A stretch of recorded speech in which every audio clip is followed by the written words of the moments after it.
Hey everyone, and welcome back to the channel. Today, we're doing something a little different. We're hopping into a time machine and setting the dial way, way back.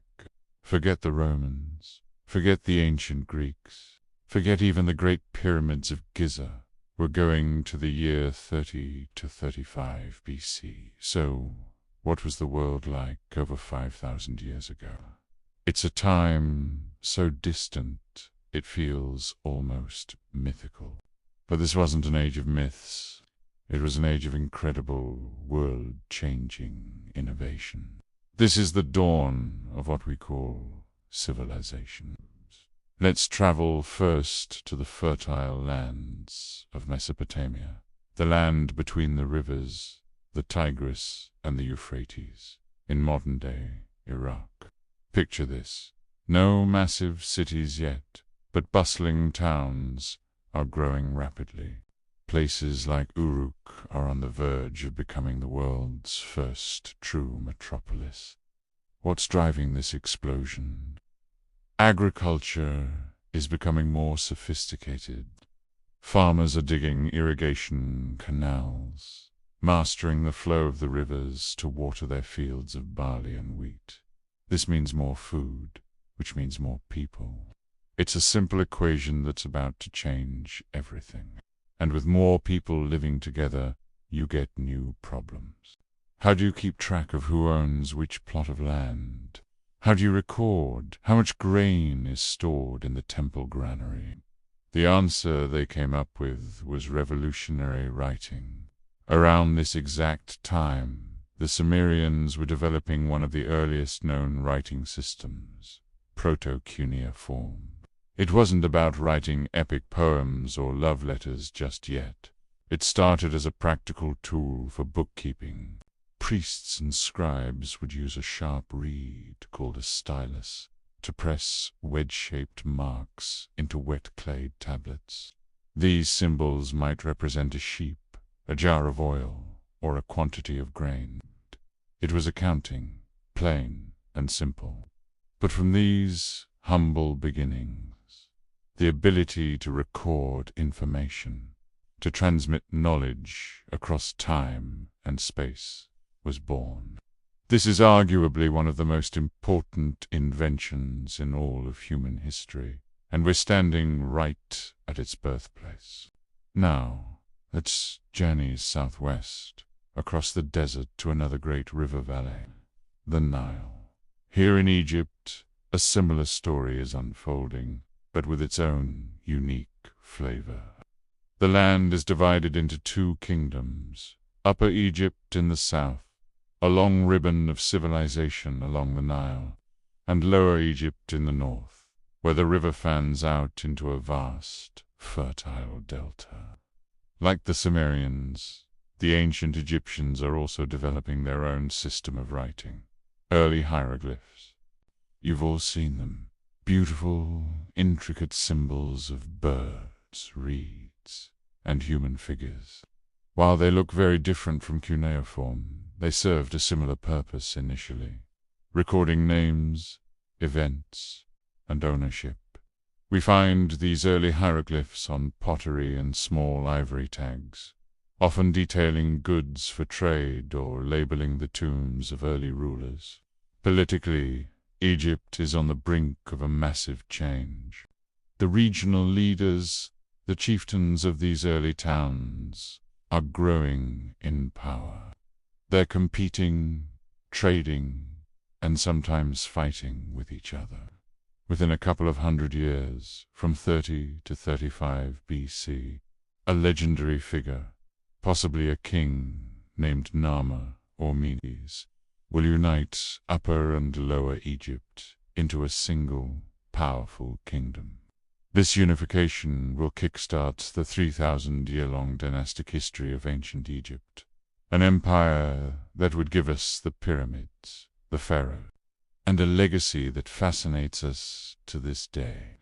We are witnessing the final moments of a divided Egypt, just before it becomes one of the ancient world's first superpowers.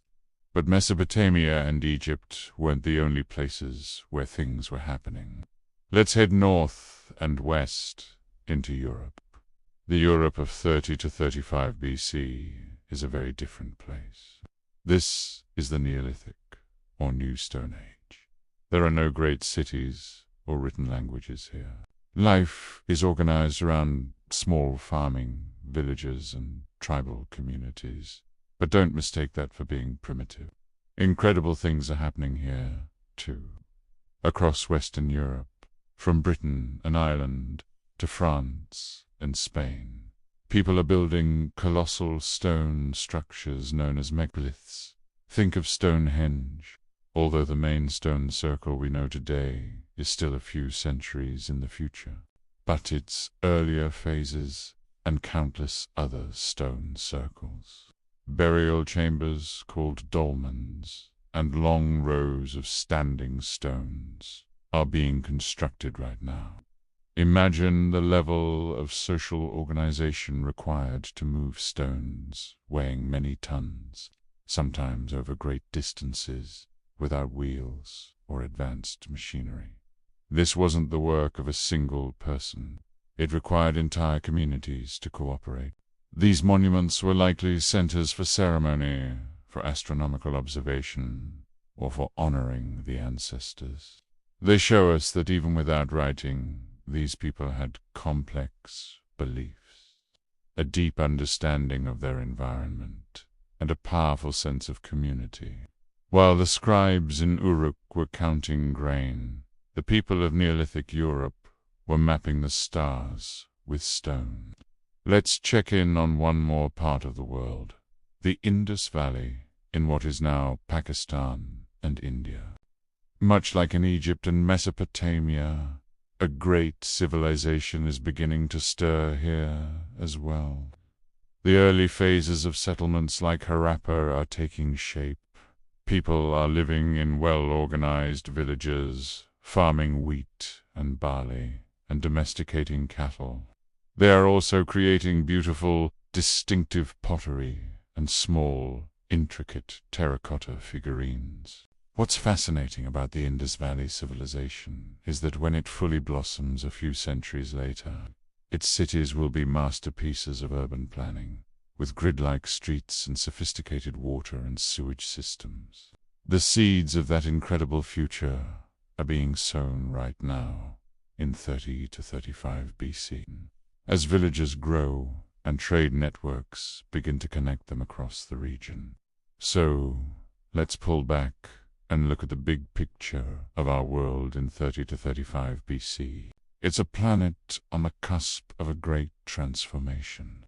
In the fertile river valleys of the Near East and Africa, the first states and the first writing systems are emerging, laying the groundwork for empires and recorded history. In Europe, communities are expressing their connection to the cosmos and their ancestors through massive, enduring stone monuments. And in the Indus Valley, the foundations of one of the world's great early urban civilizations are being laid. It was a time of immense creativity and change, driven by the fundamental human desires for community, for security, and for leaving a mark on the world. The next few centuries will see these seeds sprout into the great civilizations of the Bronze Age. The world of 30 to 35 BC was the dawn before that brilliant sunrise. Thank you so much for joining me on this journey back in time. It's amazing to think about how the decisions and innovations of people who lived over 5 millennia ago still shape our world today. If you enjoyed this video, please give it a thumbs up. And do you and T forget to subscribe and hit that notification bell so you do you and T miss our next adventure into history. Let me know in the comments what other year you'd like to travel to. Until next time, stay curious.